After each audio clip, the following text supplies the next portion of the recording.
a full scientific analysis of my Pontine hemorrhagic stroke, long-term metabolic damage, acute hypertensive trigger, and a unique two-phase real-life experiment. Number 1445, November 22, 2025. Gerald C. EclaireMD Foundation. Category: Stroke and Metabolic Pathophysiology. Preface: Today, I decided to summarize my detailed investigation of my recent stroke, including all of its influential factors going back to 1985 when I first became overweight, BMI around from 28 to 29, at age 38. My type 2 diabetes probably began around 1990 at age 43, since my first formal diagnosis was made at a hospital in 1995 at age 48 when my postprandial glucose, ppg, exceeded 300 mg per deciliter. I suffered a hemorrhagic stroke in the pons area near my brainstem on June 21, 2025. My systolic blood pressure, SBP, surged to 175 mm of mercury on that day, and this single acute event ruptured a chronically calcified cerebral microvessel. On September 11, 2025, in my stroke doctor's office, I saw my CT scan images for the first time, and noticed many bright white spots scattered across the films, which reflected years of microvascular calcification.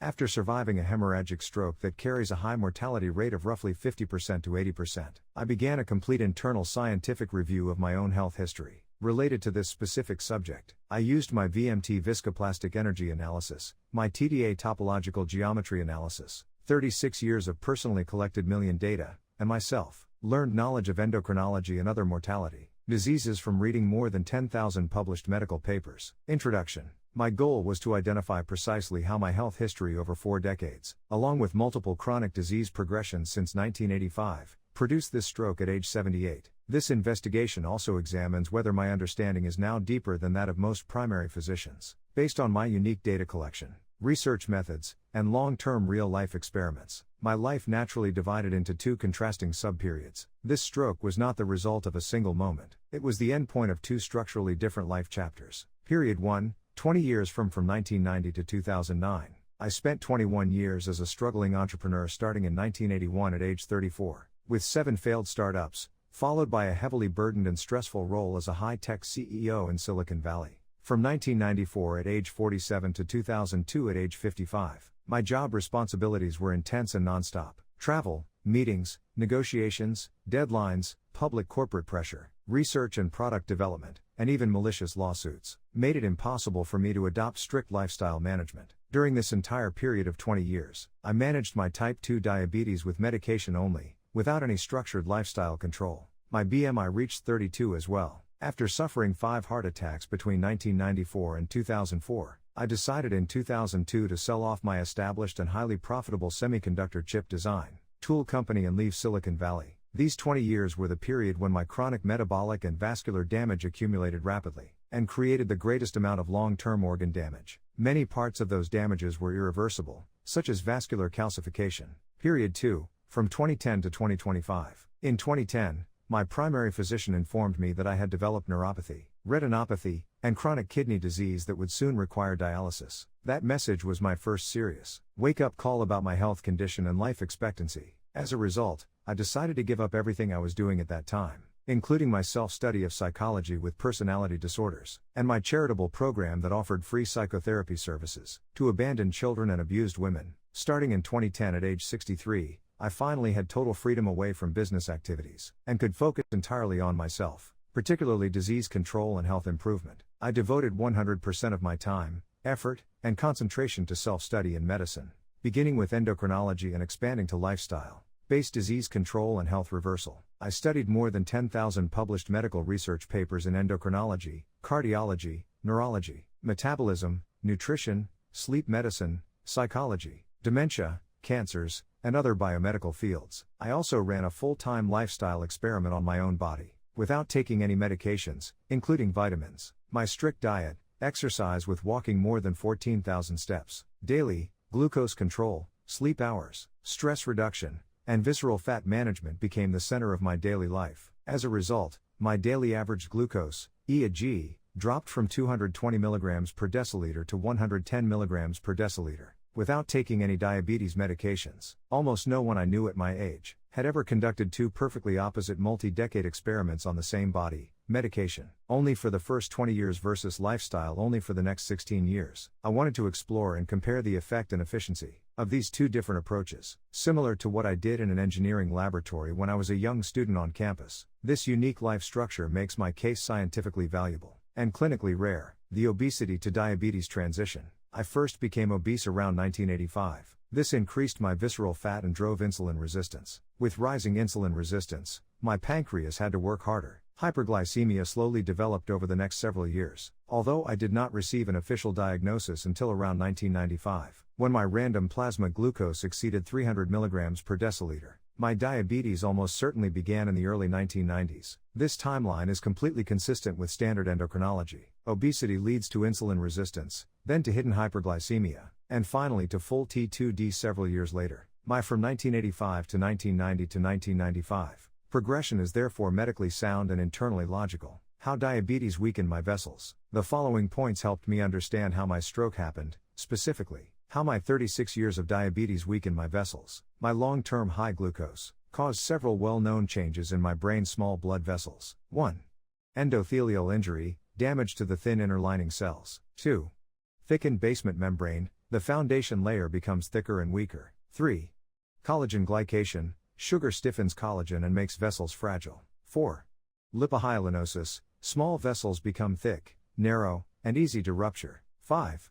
Stiff vessel walls, loss of flexibility and resilience. 6. Progressive calcification, calcium buildup hardens vessels. 7.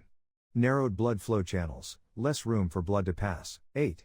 Weakened vessel strength, making rupture more likely during pressure spikes. In the pons region, where vessels are extremely small and delicate, these changes are especially dangerous. After decades of damage, these vessels lose elasticity and behave more like stiff brittle tubes than flexible biological tissues. In mechanical language, these vessels shift from the elastic region to the viscoplastic region. They no longer recover after loading. Instead, they accumulate permanent damage year after year. The 91% versus 9% viscoplastic stroke energy difference. Using my VMT energy model, I calculated how much metabolic and hemodynamic stress energy accumulated during two separate periods of my T2D progression. This required integration of annual glucose loads, insulin resistance, body weight, lifestyle patterns, and dynamic aging factors. My VMT energy research findings were: the first 20 years of T2D, from 1990 to 2009, depending on medications only, contributed about 91% of the total vascular calcification burden. The recent 16 years, from 2010 to 2025, depending on lifestyle only, contributed the remaining 9%.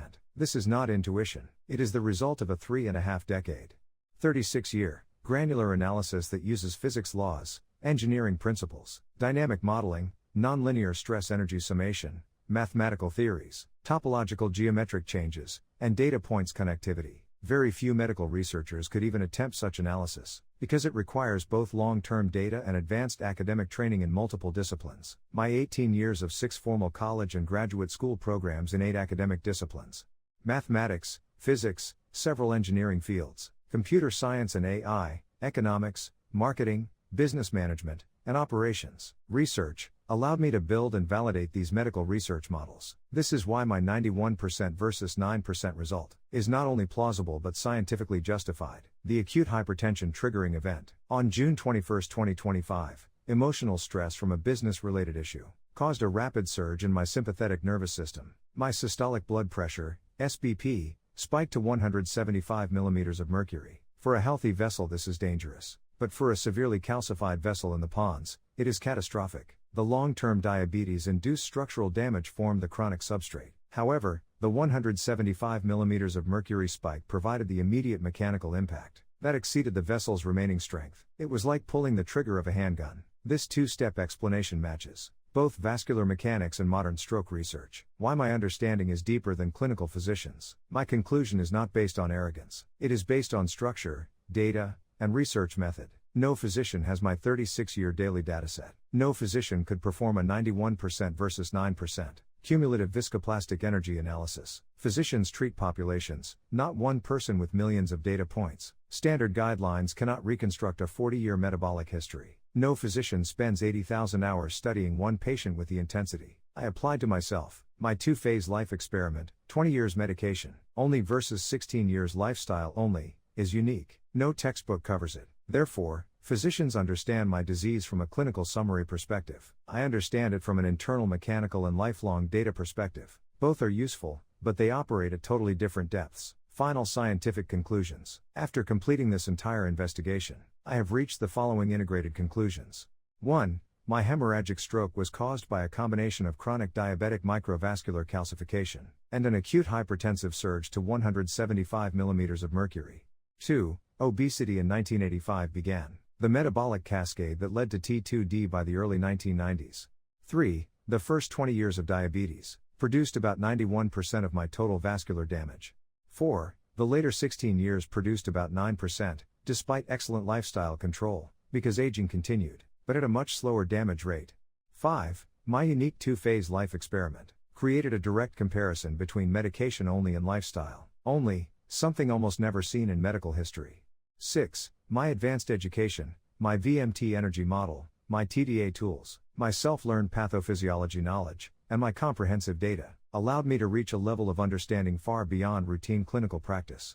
7. My physician will always be essential for clinical care, prescriptions, and monitoring, but the deepest, mechanical and metabolic explanation of my stroke now comes from my own analysis. Doctors do care about their patients, but nobody cares about me better or more than I do. That was why I decided in 2010 to save my own life by relying on my knowledge, willpower, persistence, resilience, and curiosity. Disclaimer: I write this paper not for fame, but to share what I have learned so others can understand their health, prevent disease, and live longer, healthier lives. This content is provided for educational reference only, and does not constitute medical or financial advice. No doctor-patient or advisor-client relationship is created. You may share this summary freely, but it must not be altered, edited, or republished as your own. All intellectual property rights and copyrights for this article and its related materials belong to the author, Gerald C.